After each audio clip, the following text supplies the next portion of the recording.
লাবণী আক্তার আপনি লিখেছেন, ইসলামের ফজিলত বিধানগুলো আমার কাছে পুরুষতন্ত্র ঘেঁষা মনে হয়। যেমন আরশের নিচে 7 শ্রেণীর মানুষ স্থান পাওয়ার কথা বলা হয়েছে, সেখানকার ক্যাটাগরিতে বেশিরভাগই পুরুষদের জন্য। এবার আপনার মতামত কি? লাবণী আক্তার বোন, আল্লাহ আপনার প্রতি রহম করুন।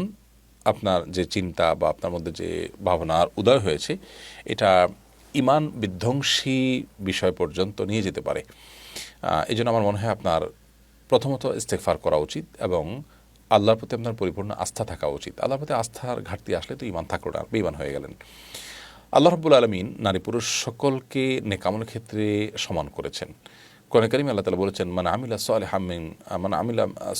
সালিহাম মিনকুম মিন যাকারিন আও উনসা, নারী এবং পুরুষ তোমাদের মধ্যে থেকে যে নেকামল করুক, যে নেকামল করবে, যেই ভালো কাজ করবে, ফালানুহিয়ান্নাহু হায়াতান তাইয়্যিবা, সেই দুনিয়াতে পবিত্র জীবন পাবে। ওয়ালানাজিয়ান্নাহুম আজরাহুম বিআহসানি মা কানু ইয়ামালুন, এবং তাদের কর্মের সর্বোত্তম বিনিময় আখিরাতে পাবে। সেটা নারী হোক আর পুরুষ হোক, কোনো ভেদাভেদ নেই। এভাবে গোটা কোরআন জুড়ে আপনি এই ঠিক একই ধরনের আয়াত অনেকগুলো পাবেন। সেসব জায়গায় আল্লাহ তাআলা পরিষ্কারভাবে জানিয়ে দিয়েছেন যে নারী এবং পুরুষের মধ্যে আপনার কোনো ভেদাভেদ করা হবে না তাদের কর্মের প্রতিদান দেওয়ার ক্ষেত্রে। এখন প্রশ্ন হলো যে অনেক আমলের ক্ষেত্রে আমরা দেখি যে পুরুষদের প্রায়োরিটি দেওয়া হয়েছে। দেখুন, প্রথম আপনাকে মনে রাখতে হবে, আল্লাহ রাব্বুল আলামিন বলেছেন যে মান আমিলা সালিহান ফালিনাফসি, যদি কেউ ভালো কাজ করে এটা তার নিজের উপকার আসবে। ওমান আসা ফালাইহা, যদি কেউ খারাপ কাজ করে সেটারও পরিণতি তাকে ভোগ করতে হবে। ওমা রব্বুকা বিযাল্লামিন লিল আবিদ, আর তোমার রব তার বান্দাদের প্রতি মোটেও জুলুম করেন না। তো এই আয়াতগুলো সামনে রাখলে আপনার যে বিষয়টি প্রতীয়মান হয় তা হলো আল্লাহ রাব্বুল আলামিন কারোর প্রতি জুলুম করেন না, সকলের জন্য আল্লাহ তাআলা সমান এবং উভয়তার সুযোগ দিয়েছেন।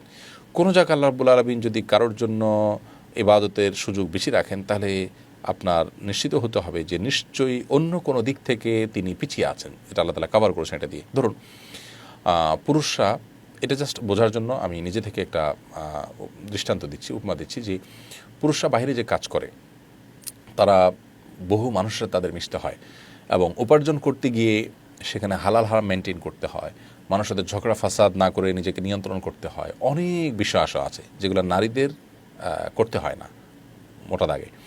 তাহলে পুরুষদের নেকামল ধরে রাখাটা অনেক টাফ। অতএব সেটা কাভার করার জন্য তাদেরকে যদি কিছু নেকামলের বিশেষ সুযোগ দেওয়া হয়, তাহলে সেটা অবশ্যই জুলুম নয়।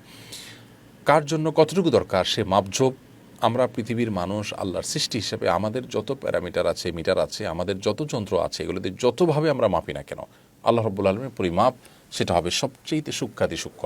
বিধায় আল্লাহ তাআলার প্রতি এই ঈমান এবং আস্থা আমাদের থাকতে হবে। এটা হলো প্রথম কথা।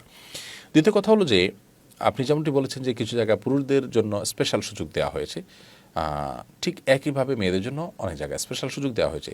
আরশের নিচে 7 শ্রেণীর মানুষের কথা বলেছেন, সেখানে শব্দে হাদিসের ভাষায় হয়তো যুবকের কথা বলেছে, যে যুবক তার চরিত্রের হেফাজত করলো, এই কথা যুবতীর জন্য প্রযোজ্য হবে। আবার একজন অন্যজনকে ভালোবাসলো, আল্লাহর জন্য একত্র হলো, আল্লাহর জন্য পৃথক হলো, একই কথা মেয়েদের জন্য প্রযোজ্য হলো।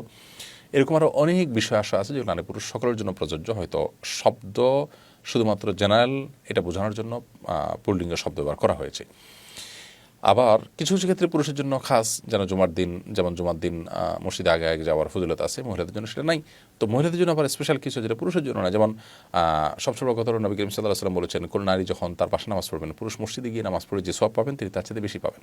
তাহলে আপনি সওয়াব তো তার চেয়ে বরং বেশি পাওয়ার সুযোগ থাকলো। আচ্ছা, এরপর অনেক জায়গায় আমরা দেখি যে মহিলারা তাদেরকে আল্লাহ কিছু কিছু অপশন দিয়েছেন। বাচ্চা প্রসবের সময় যদি কোনো নারী মারা যান, শাহাদাতের মর্যাদা পাবেন। এখন কোনো পুরুষ যদি কাজ করতে করতে উনি মারা যান, তাহলে তিনি তো শাহাদাতের মর্যাদা পাচ্ছেন, এমন কোনো কথা বলা হয়নি। এখানে তো নারীকে বিশেষ সুযোগ দেওয়া হয়েছে, এটা পুরুষের জন্য প্রযোজ্য নয়। আবার হজের ক্ষেত্রে বলা হয়েছে নারীরা যদি হজ করে সেটা জিহাদের সমতুল্য সওয়াব পাবে, পুরুষদের জন্য সেটা কিন্তু বলা হয়নি। তাহলে আল্লাহ রাব্বুল আলামিন কারোর প্রতি জুলুম করেন না, এই ঈমান, এই বিশ্বাস আমাদের থাকতে হবে। আল্লাহ তাআলা আপনার মধ্যে সে আস্থা, সে তাকওয়া, সে ঈমান দান করুন, আমরা দোয়া করি।